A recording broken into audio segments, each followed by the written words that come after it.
Aujourd'hui, je vous parle de l'album le plus triste de The Weeknd, My Dear Melancholy.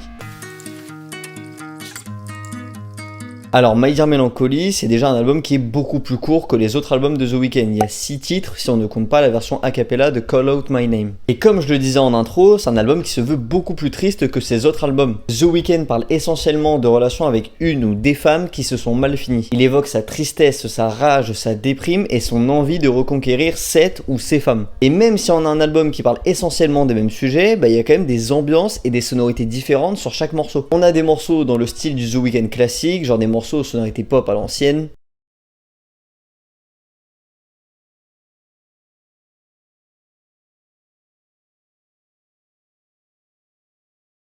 Un morceau plus électro avec un tempo plus rapide.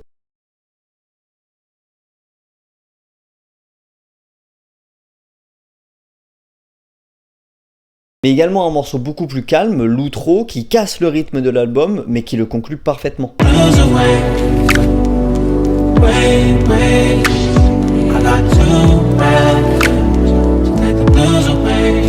Les interprétations de The Weeknd sur cet album, je les trouve incroyables. Avec l'ambiance pesante, la tristesse et j'ai même envie de dire la détresse de The Weeknd, moi ça me marque de ouf. Il y a un morceau bien particulier dans l'album qui, je trouve, appuie bien mes propos, c'est à mon humble avis la plus grande musique de The Weeknd. C'est une musique qui, encore une fois, pour moi, est une des plus grandes musiques de l'histoire, genre je la classe au même niveau qu'un Billie Jean par exemple. Les gens qui me contrediront, on verra dans 10 ans si j'ai tort, mais la musique que je vous parle là, c'est évidemment Call Out My Name.